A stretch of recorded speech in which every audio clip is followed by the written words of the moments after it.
ನಮಸ್ಕಾರ ಎಲ್ಲರಿಗೂ. ಇವತ್ತಿನ ವಿಡಿಯೋ ವಿಶೇಷತೆ ಏನಪ್ಪಾ ಅಂದ್ರೆ, ಇವತ್ತು ನಾನು ಶಂಕರ್ ನಾಗ್ ಅವರ ವಾಯ್ಸ್ ಅಲ್ಲಿ ಅಂದ್ರೆ ಅವರ ಧ್ವನಿಯಲ್ಲಿ ಮಿಮಿಕ್ರಿ ಮಾಡಿ ಹಂಪಿಯ ಇತಿಹಾಸ ಮತ್ತೆ ಅಲ್ಲಿ ಕೆಲವು ಉಳಿದಂತಹ ಸ್ಥಳಗಳ ಮಾಹಿತಿಯನ್ನ ಶಂಕರ್ ನಾಗ್ ಅವರ ಧ್ವನಿಯಲ್ಲಿ ಹೇಳ್ತೀನಿ.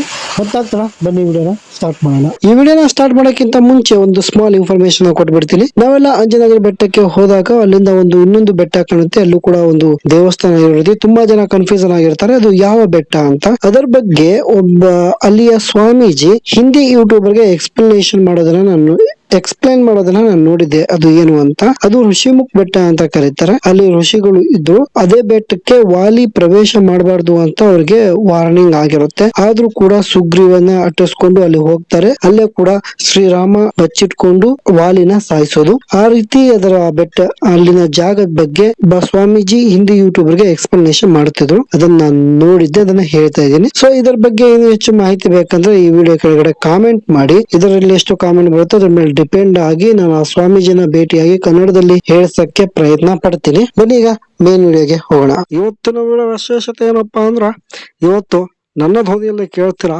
ಹಂಪಿಯ ವಿಶೇಷತೆ ಏನು ಅಂತ. ಬಂದ ಗೊತ್ತಾಗ್ತಡ.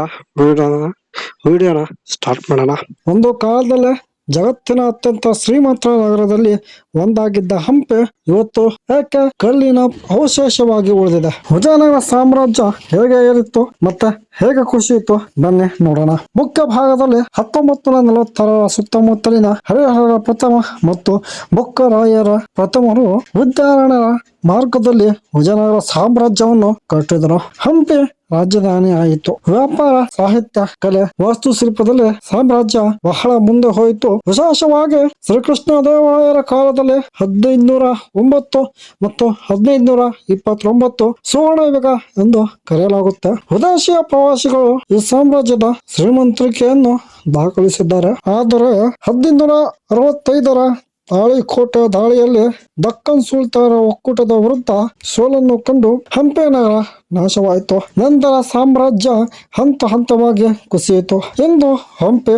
ಯುನೆಸ್ಕೋ ವಿಶ್ವ ಪಾರಂಪರ್ಯ ತಾಣವಾಗಿ ಲಕ್ಷಾಂತರ ಜನರನ್ನು ಆಕರ್ಷಿಸುತ್ತಿದೆ. ಇದಷ್ಟು ಹಂಪಿ ಇತಿಹಾಸ ಆಗಿತ್ತು. ಈಗ ಅಲ್ಲಿರುವಂತಹ ಕೆಲವು ವಿಶೇಷಗಳನ್ನು ತಿಳ್ಕೊಳ್ಳೋಣ ಬನ್ನಿ. ಮೊದಲನೇದಾಗಿ ಹಂಪಿಗೆ ಎಂಟ್ರಿ ಕೊಟ್ಟಿದ ತಕ್ಷಣ ನಾವು ಹೊರಗಡೆ ಹೋದ್ವಿ. ಹೊರಗಡೆ ಹೋಗಿದ ತಕ್ಷಣ ಸೈಡ್ ಅಲ್ಲೇ ಇರುವಂತಹ ಕಲ್ಯಾಣಿಯನ್ನು ನೋಡಿದ್ವಿ.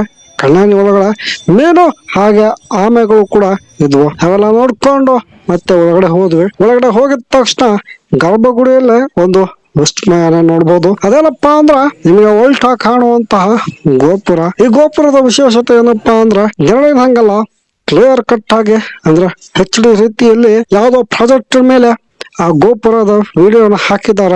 ಅನ್ನೋ ರೀತಿಯಲ್ಲಿ ಕ್ಲಿಯರ್ ಕಟ್ ಆಗಿ ಕಾಣುತ್ತೆ. ಯಾರಿಗಾದ್ರೂ ಡೌಟ್ ಇರೋರು ಅಲ್ಲೊಂದು ಸಣ್ಣದಾಗಿ ಒಂದು ಜಾಗ ಬಿಟ್ಟಿದ್ದಾರೆ. ಅದರ ಬೆಳಕನ್ನ ಬರೋಕ್ಕೆ ಅಷ್ಟೇ. ಅದರೊಳಗಡೆ ಯಾವ್ದೋ ರೀತಿ ಪ್ರೊಜೆಕ್ಟರ್ ಇಲ್ಲ, ಏನೂ ಇಲ್ಲ. ನೇರವಾಗಿ ಹಂಗೆ ಖಾಲಿ ಜಾಗ. ಆ ಜಾಗದಿಂದ ಆ ಗೋಪುರ ಒಲ್ಟಾ ರೀತಿಯಲ್ಲಿ ಕಾಣುತ್ತೆ. ಇದು ನಿಜವಾಗ್ಲೂ ವಿಸ್ಮಯನ ಅಂತ ಅನ್ಸುತ್ತೆ. ಇದಾಗಿ ಒಳಗಡೆ ದೇವಸ್ಥಾನದ ಒಳಗಡೆ ಹೋದ್ರೆ ಇಲ್ಲಿನ ರಚನೆ ನೋಡುವ ನಿಜವಾಗ್ಲೂ ಪ್ರತಿಯೊಬ್ಬರಿಗೆ ವಿಸ್ಮಯ ಅನ್ಸುತ್ತೆ. ಮೇನ್ ಗುಡಿ ಹತ್ರ ಹೋಗಿದ ತಕ್ಷಣ ಮೇಲ್ಛಾವಣಿ ನೋಡಿದ್ರೆ ಆ ಛಾವಣಿಯಲ್ಲಿ ಶಿವನನ್ನ ಹಾಕಿದ್ದಾರೆ. ಅದನ್ನ ನೋಡಿ ಎಷ್ಟು ಅದ್ಭುತ ಅನ್ಸುತ್ತೆ ಅಂದ್ರೆ, ಶಿವಲಿಂಗ ಅಲ್ಲಿ ಉಲ್ಟಾ ನೇತಾಕಿರೋ ರೀತಿಯಲ್ಲಿದೆ ಆ ಛಾವಣಿ ಒಳಗಡೆನೆ. ಅದು ನಿಜವಾಗ್ಲು ಅದ್ಭುತ ಅಂತಾನೆ ಅನ್ಸುತ್ತೆ. ಇವೆಲ್ಲ ನೋಡಿದ್ಮೇಲೆ ನನಗನ್ಸಿದ್ದು ಏನಪ್ಪಾ ಅಂದ್ರೆ, ಇಷ್ಟೊಂದು ಅದ್ಭುತವಾಗಿ ನಿಂತಿರುವ ಈ ಕಟ್ಟಡದ ಬಗ್ಗೆ ಎಷ್ಟು ಹೊಗಳಿದ್ರು ಕಡಿಮೆ ಅಂತ ಅನ್ಸುತ್ತೆ. ಇದಿಷ್ಟಾಗಿತ್ತು ಇವತ್ತಿನ ವಿಡಿಯೋ. ನಿಮ್ಗೆ ಶಂಕರ್ ನಾಗರ ಧ್ವನಿಯಲ್ಲಿ ಹಂಪಿನ ಎಕ್ಸ್ಪ್ಲೇನ್ ಮಾಡಿದ್ದು ಯಾವ ರೀತಿ ಅನಿಸ್ತು ಅಂತ ಕಾಮೆಂಟ್ ಮಾಡಿ. ಏನಾದ್ರು ವಾಯ್ಸಲ್ಲಿ ಹೆಚ್ಚು ಕಮ್ಮಿ ಅಂತ ಅನ್ಸಿದ್ರು ಕೂಡ ಪರವಾಗಿಲ್ಲ, ನಿಮ್ಮ ಅಭಿಪ್ರಾಯವನ್ನ ತಿಳಿಸಿ. ನೆಕ್ಸ್ಟ್ ಟೈಮ್ ನಾನು ಅದನ್ನ ಸುಧಾರಿಸ್ಕೊತೀನಿ. ಇದಾಗಿತ್ತು ಇವತ್ತಿನ ವಿಡಿಯೋ. ನಿಮಗೆಲ್ಲ ಇಷ್ಟ ಆಗಿದೆ ಅನ್ಕೊಂತೀನಿ. ಇಷ್ಟ ಆಗಿದೆ ದಯವಿಟ್ಟು ಲೈಕ್ ಮಾಡಿ, ಶೇರ್ ಮಾಡಿ, ಕಮೆಂಟ್ ಮಾಡಿ. ಮತ್ತೆ ಸಿಗೋಣ ಮುಂದಿನ ವಿಡಿಯೋದಲ್ಲಿ. ಅಲ್ಲಿವರೆಗೂ ಎಲ್ಲರಿಗೂ ಒಳ್ಳೆಯದಾಗ್ಲಿ.